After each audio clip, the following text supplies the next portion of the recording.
Update sa underwater operations ng MV Trisha Kirsten 3 incident at ang mga nawawalang mangingisdang nasagip sa Occidental Mindoro ating tatalakayin kasama si Captain Noemi Cayabyab, ang tagapagsalita ng Philippine Coast Guard.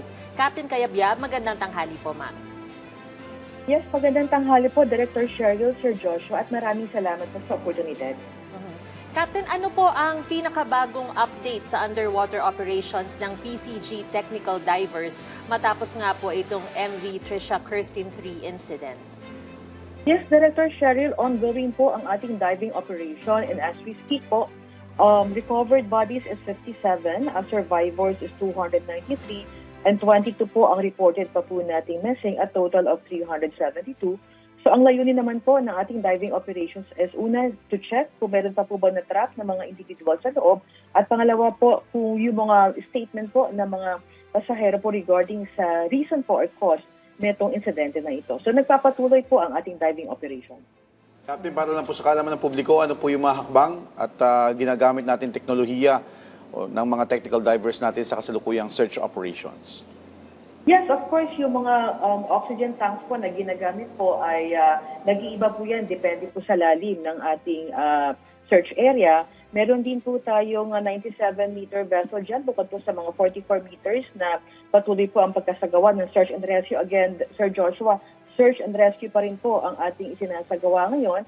At ito pong this past few days, nagkaroon rin po tayo na tinatawag natin hyperbaric oxygen therapy para po sa ating mga divers. Again, the priority of the Philippine Coast Guard is to always look for the welfare of our divers. And again, this is the whole of the government approach naman po pagdating po sa MV Trisha.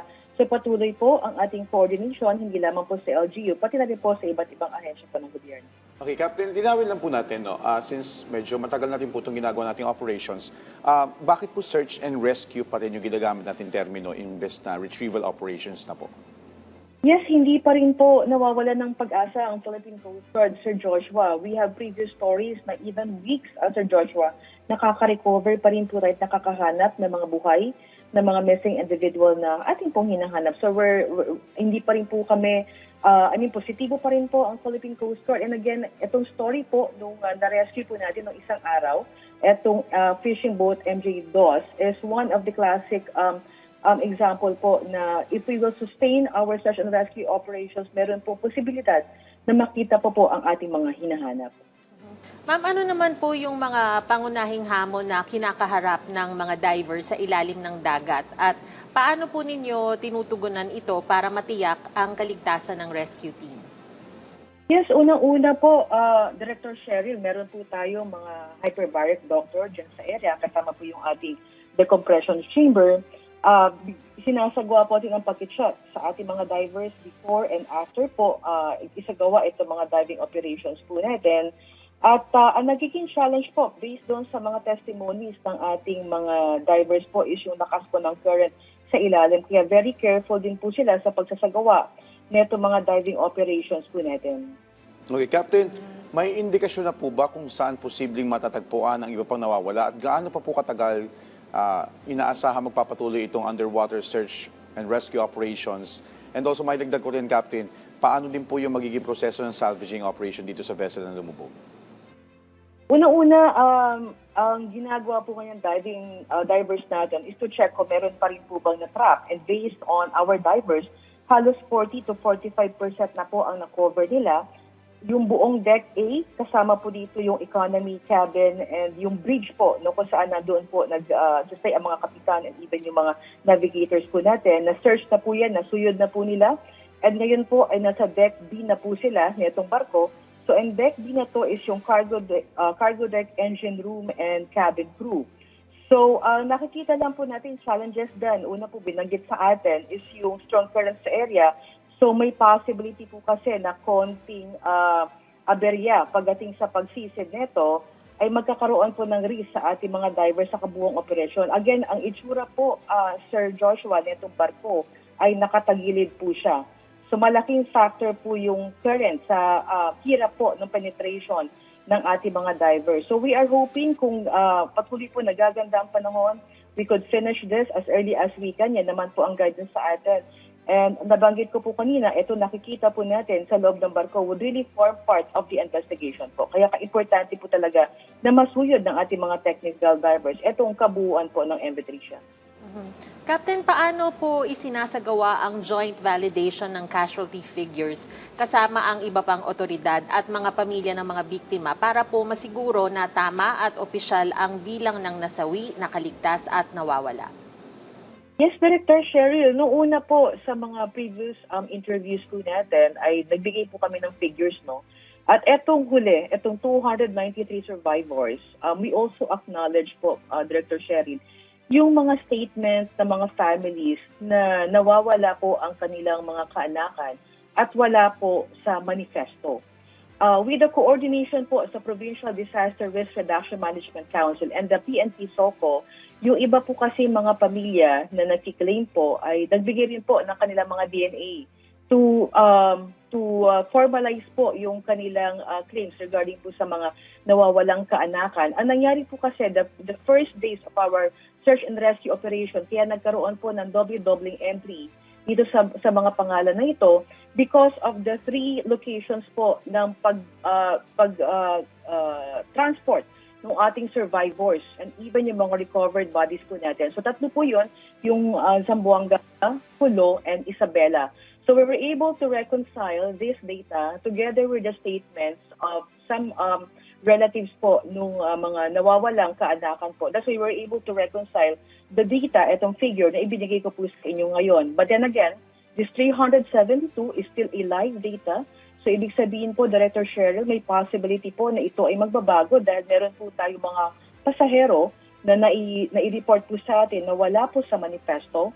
At since ongoing po ang ating pagsuyod sa barko, so may possibility pa po, Director Cheryl, na mabago po itong mga numero na ito. But itong 372, these are based on the consolidated figures from the PDREMO, the PDRMO, the PNP SOCO, and the Coast Guard District Southwestern Mindanao. Okay. Captain, maihabol ko lang din po, since nabanggit niyo po na nakatagilid nga yung barko at nahihirapan po yung penetration ng ating mga technical divers. May sa pinakahuling operation po ninyo, may indikasyon po ba na magkakaroon or merong oil spill na nakita? O wala na po? Wala na po tayong natanggap na report ngayon. Although the first day po netong incidenteng ito, we were able to observe halos 1 to 2 nautical miles po netong oil sheen. So nabanggit naman po natin, since ito po Sir Joshua ay diesel, so it has a natural way to evaporate po. So hindi po ganoon kabigat yung magiging threat po nito sa maritime environment kasi pwede po siya mag-evaporate at mawala ng tuluyan. Ito nakikita po nating oil sheen. But as we speak po, wala na po tayong na-observe dyan sa area. And continuous naman po ang ating kinakandak na assessment, particularly sa may distress location po. Okay. Captain, sa ibang usapin naman po tayo, hinggil sa mga nawawalang mangingisda na na-rescue dito sa may Occidental Mindoro, maaari niyo po bang ilahad ang buong timeline ng search and rescue operations mula na matanggap niyo yung distress call noong February 9 hanggang sa matagpuan ng mga ito? Yes, Sir Joshua, actually, if I could just tell you the narrative of this incident po. February 8, 2 o'clock, umalis po itong fishing boat MJ Dos. Papunta po ito sa Cabra Island sa may Lubang Occidental Mindoro. So, from Batangas, ang pinanggalingan po nito mga fishing crew na ito. And then accordingly, based po dun sa statement po ng boat captain, nasiraan po yung kanilang engine, kasama po yung rudder and even yung propeller. So na-drag po sila, na-drift sila, and halos 108 nautical miles po ang layo sa supposedly fishing location po nila. So ang ginawa po ng Philippine Coast Guard, particularly sa Coast Guard District Southern Tagalog, tayo po ay nag-dispatch ng ating air asset and even yung ating barko po at kasama po yung coordination with other LGUs and other government agencies to support us for this search and rescue operation.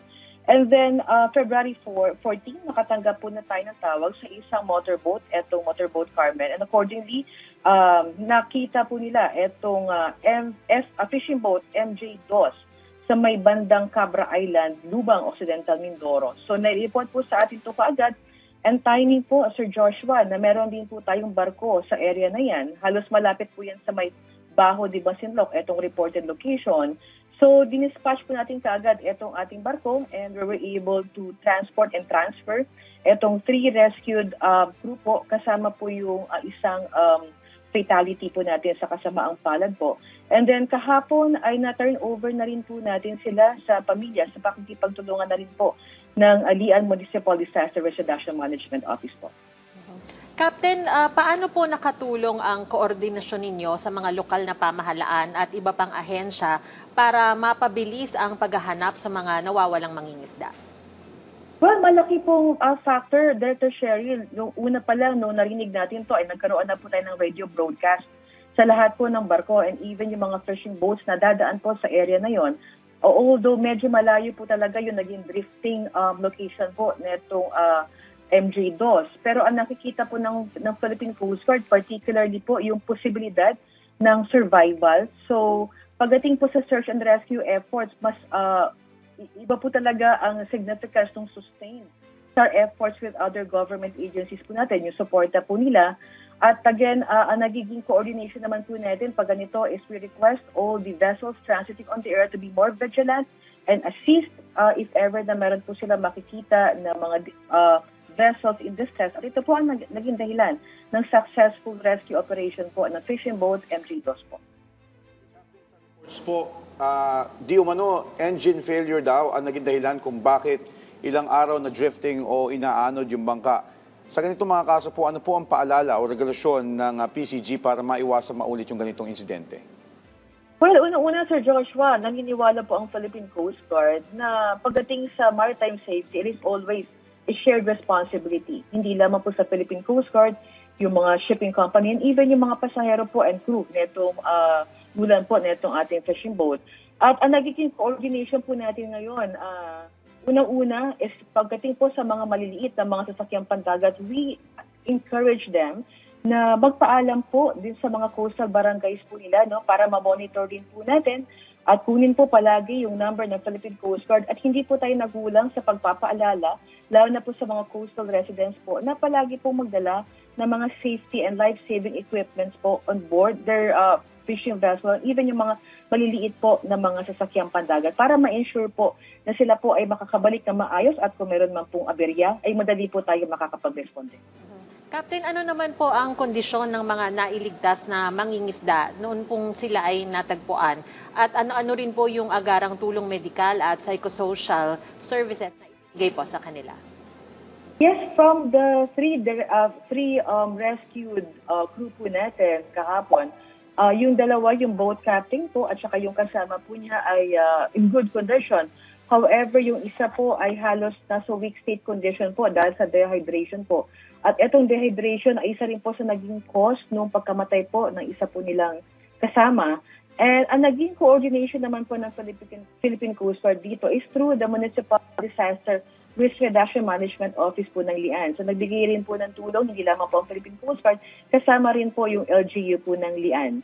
And pagdating po dun sa ating na-recover, ay again, we have a coordination with the Bureau of Quarantine po for proper disposition. Okay, Captain, mensahe nyo na lang po mula sa PCG para sa ating mga kababayan. Yes, ang ating lang pong, again, a reminder sa ating pong mga kababayan, nabanggit ko po kanina, ang maritime safety is always a shared responsibility. So kung kayo po ay sasakay halimbawa ng mga sasakyang pandagat, always check po natin kung ang ating pong sasakyan ay seaworthy. And then kung meron po kayong nakikita na hindi po naayon sa safety compliance po, ay i-report po kaagad sa Philippine Coast Guard para atin naman pong ma-counter din po at kung pwedeng magkandak po tayo ng mas detailed inspection just to ensure that all the vessels and even the small crafts are all seaworthy to sail to ensure as well the safety not only of the cargoes but also of the passengers.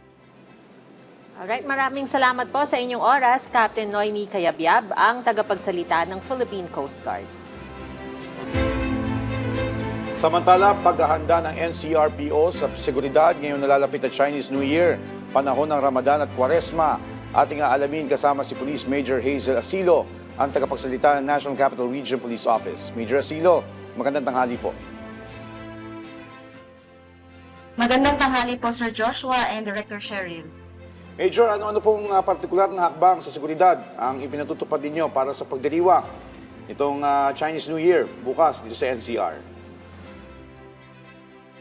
Naglatag po ang NCRPO ng kabuang 7,179 na personnel sa buong Metro Manila para sa ating maagang selebrasyon ngayong 16 hanggang bukas. Kabilang po dito ang ating anti-criminality operations, law enforcement checkpoints, border control points, route at area security, maging foot at mobile patrols, traffic management at ang ating intelligence monitoring.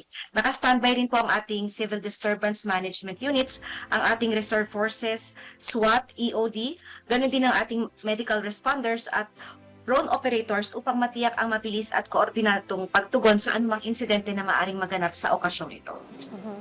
Ma'am, kamusta naman po yung pakikipag-ugnayan ninyo sa ibang mga ahensya o lokal na pamahalaan para masiguro na ligtas ang mga pagdiriwang?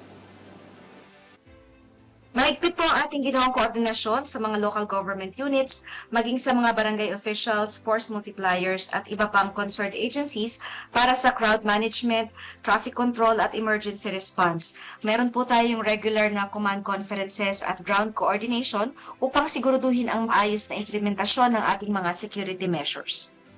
Major, panahon naman po ng Kwaresma at Ramadan, are we going to be deploying the same amount po ng tauhan o ano po yung mga seguridad na inihanda natin?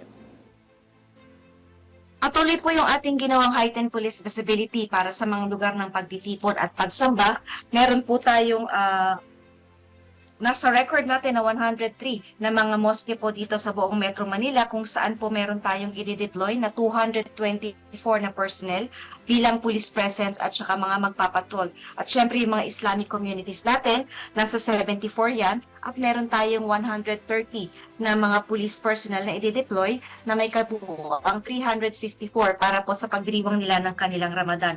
So ipapatupad po natin ang calibrated deployment sa mga simbahan at mosque kasama ang intelligence monitoring at foot patrols upang tsakin ang mapayapa at maayos na pagunita ng mga pananampalataya. Ma'am, paano nyo naman po tinutukoy ang mga posibleng banta sa mga pampublikong lugar tulad ng transport hubs? Patuloy po yung ating ginagawang intelligence monitoring, ganun din ang ating close coordination sa mga transport authorities. Meron tayong mga nakadeploy na uniform personnel sa mga pangunahing transport hubs para sa police visibility at agarang responde sakaling may kahina-hinalang aktibidad. Yung mga malalaking transport terminals po natin ay meron tayong mga police assistance desk kung saan na nilalagay natin para mas madali po ang ating police assistance at alam ng ating mga kababayan kung saan yung mga pwesto nila para sa agaran nilang paghingi ng tulong. Okay, Major, balikan ko lang yung Chinese New Year na ipagdiriwang bukas. Ipagbabawal ba natin yung mga unauthorized na pagpaputok ng mga fireworks? Kasi may mga, I believe, kasama sa practices yung pagpaputok ng ating Chinese community, Filipino-Chinese community. Since ito pong Chinese New Year, talaga pong kasama sa kanila yung mga paputok, yung fireworks and firecrackers, mayroon na pong koordinasyon ng ang ating Chinese community with the local government para po sa kanilang paggamit ng mga firecrackers at mga fireworks. Since ito po ay masasabi natin na exempted po sa ating mga ordinansa at sa ating mga batas since ito po ay part ng kanilang culture. Yun nga lang po, meron pong mga areas lamang na maaari silang gumamit nitong kanilang mga fireworks at mga firecrackers. So, ito po ay naaayon pa rin naman po sa pinapatupad na batas ng mga local government units kung saan po sila magkakaroon ng pagdiriwang. Okay. Major, may hotline ba na maaaring tawagan ang publiko para sa agaran tulong kung sakasakali man? Maaari pong makipag-ugnayan ng ating publiko sa pinakamalapit na police station at syempre po, maaari silang tumawag sa 911 para sa agarang tulong. Bukas din po ang aming command centers para sa anumang concern o report po mula sa komunidad. Ano naman po, ma'am, ang mga paalala ninyo sa publiko kaugnay ng kooperasyon at yung pagiging mapagmatsyag sa panahon ng mga selebrasyon? Hinihikayat po namin ang publiko na maging mapagmatsyag, sumunod sa mga umiiral na patakaran, agad po nating i-report ang anumang kahina-hinalang kilos. Ang siguradid po ay responsibilidad ng lahat at mahalaga po ang kooperasyon ng komunidad. Ang ating pong mga kababayan ay iniinganyo po natin na kung halimbawa po may mga kahina-hinala po silang nakikita, may mga tao po silang kumbaga hindi nila inaasahan na nandun sa mga lugar na yun, ay maaari po nilang ipagbigay alam sa ating mga kapulisan. Meron po tayong mga pulis na nakakalat sa kalsada na maaari po nilang lapitan at hingan ng tulong or assistance kung kinakailangan. Okay, Major, kaugnay po niyan, meron din po ba tayong binabantayan sa social media para matukoy kung meron mang banta sa seguridad? Yes, Sir Joshua, patuloy po yung ating pagmomonitor sa mga online platforms upang matukoy po natin ang anumang impormasyon na maaring makaapekto po sa seguridad. Kasabay po nito yung ating pakikipag-ugnayan sa cyber units para po sa verifikasyon at validation ng mga impormasyon na makakalap po natin. Major, mensahe o paalala nyo na lang po sa ating mga kababayan? Yes, Director, sa ating pong mga kababayan na makikiisa sa mga pagtitipon, nais po namin ipaalala na panatilihin ng disiplina at pagiging mapagmatsyag sa inyong paligid. Sumunod po tayo sa mga umiiral na patakaran at makipagtulungan po tayo sa mga otoridad upang maiwasan ang anumang aberya. Kung may mapansing kahina-hinalang kilos o insidente, agad po itong i-report sa pinakamalapit na pulis o itawag po sa 911. Ang kaligtasan po ay nakasalalay sa maayos na pagkilos at responsibilidad po ito ng bawat isa. Maraming salamat po. And with that being said, maraming salamat po sa inyong oras. Police Major Hazel Asilo ang tagapagsalita ng NCRPO.